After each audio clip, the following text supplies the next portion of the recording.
మనకు కాల్ ఉన్నారు. చైతన్య డాలస్ నుండి కాల్ చేశారు. చైతన్య గారు. హాయ్ అండి, యామిని గారికి హాయ్. నాకు కొన్ని క్వశ్చన్స్ ఉన్నాయండి. యామిని గారు, ఇందాక మీరు మెన్షన్ చేశారండి రాష్ట్రాన్ని క్లోజ్ చేసుకున్నారు. చైతన్య గారు, మీరు కొంచెం గట్టిగా మాట్లాడగలరండి? వినిపిస్తుందా అండి? చెప్పండి చైతన్య గారు. సో ఇందాక మీరు వైఎస్ఆర్సీపీ పార్టీ రాష్ట్రాన్ని క్లోజ్ చేస్తుంది, లేకపోతే అవినీతి చేస్తుంది అది ఇది అని చెప్పారండి.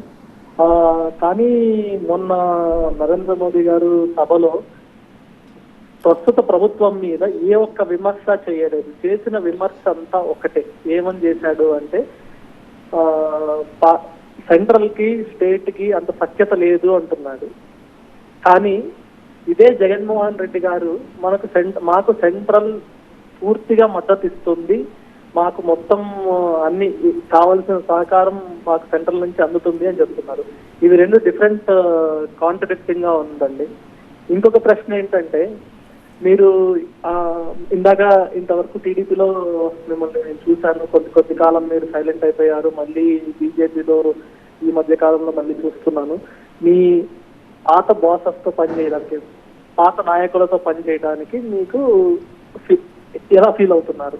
వాళ్ళతో కలిసి పనిచేయటం, ఎందుకంటే మీరు వారి మీద విమర్శ చేసి బయటకు వచ్చారు అని నాకున్న నాలెడ్జ్ ప్రకారం మీరు వాళ్ళ మీద ఘాటైన విమర్శలు చేసి బయటకు వచ్చారు అని నాకున్న సమాచారం అండి. మళ్ళీ వాళ్ళతో కలిసి పనిచేయడం అన్నది దీన్ని మేము ఎలా తీసుకోవాలి? అండ్ ఇంకొక ప్రశ్న ఏంటంటే, చంద్రబాబు గారు మోదీ మీద ఘాటైన పదజాలం వాడి విమర్శన చేశాడు. తల్లిని తెచ్చాడు, తల్లి గురించి ప్రస్తావించాడు, చెల్లి గురించి ప్రస్తావించాడు, కుటుంబం గురించి ప్రస్తావించాడు, మోదీ గారి చదువు గురించి ప్రస్తావించారు. ఇన్ని మాటలు అన్న వాళ్ళతో మీరు కలిసి ప్రయాణించడం ఎంతవరకు సబబు? రైట్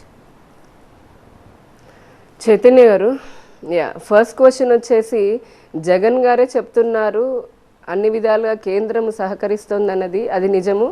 ఇప్పుడు జగన్ గారు చెప్పడం అనే కాదు, ఇందాకే చెప్పాను, 2019 నుంచి 24 మధ్యనే కాదు, 2014 నుంచి 24 వరకు 10 సంవత్సరాల కాలంలో కేంద్ర ప్రభుత్వం ఒక ఫెడరలిజం, అంటే ఫెడరల్ గవర్నమెంట్ సిస్టమ్ని మేము చాలా దానిపైన గౌరవం ఇస్తాం. కాబట్టి ఇర్రెస్పెక్టివ్ ఆఫ్ పార్టీస్, ఇక్కడ రాష్ట్రంలో ఏ పార్టీ ఉందన్న దాంతో రాజకీయ కోణంలో చూడకుండా ఏ ప్రభుత్వం రాష్ట్రంలో ఉన్నప్పటికీ ప్రజలు వాళ్ళకి మ్యాండేట్ ఇచ్చారు. కాబట్టి రాష్ట్ర ప్రజల కోసం అని చెప్పని కేంద్రం భారీగా నిధులు ఇవ్వడం జరుగుతోంది.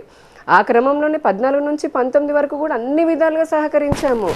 ఏ ఒక్కటి కూడా విభజన చట్టంలో చెప్పినటువంటి సంస్థలు కానివ్వండి, 10 సంస్థలు అంటే 50 సంస్థలు ఇచ్చాము. అలాగే ప్రతి ఒక్క అంశము, పోలవరానికి చూడండి, రాజధానికి కూడా చూడండి, ఎయిమ్స్ కట్టాము. అలా ఒక్కొక్కటి చెప్పుకుంటూ పోతే డిబేట్ చాలా పెద్దగా ఉంటుంది. చెప్పిన దానికంటే కూడా ఇంకా ఎక్కువే చేశాము. అయినప్పటికీ కూడా అప్పుడు వారికి ఇబ్బంది అయింది. పార్టీలోంచి ఇందాక చెప్పినట్టు ఎన్డీలోంచి వెళ్ళారు. కానీ జగన్మోహన్ రెడ్డి గారు కూడా అంతే. ఆయన 151 సీట్లు ప్రజలు కట్టబెట్టారు.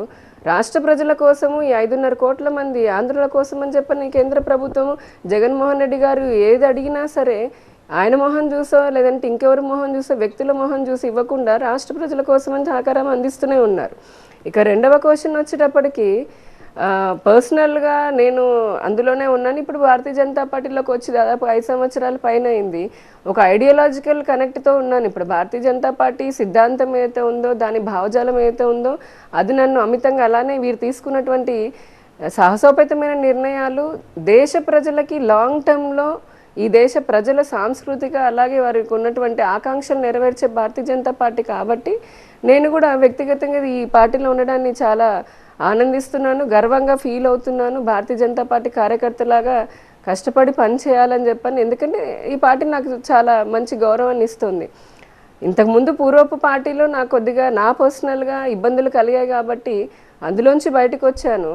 నరేంద్ర మోదీ గారి గురించి కూడా మీరు మాట్లాడారు. ఇక్కడ భారతీయ జనతా పార్టీని మీరు చూస్తే nation first, party next, person last అంటాం.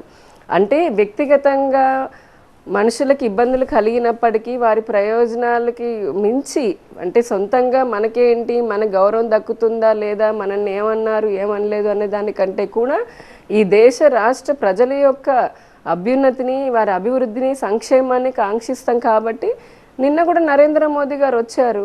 ఆయన వచ్చి మాటల్లో అదే చెప్పారు, ఈ రాష్ట్ర ప్రయోజనాలు, దేశ ప్రజల యొక్క ఆకాంక్షల్ని నేను నెరవేరుస్తాను, మా ఎన్డీఏ కూటమి నెరవేర్చబోతుంది, ఎన్డీఏ ప్రభుత్వం నెరవేర్చబోతోంది.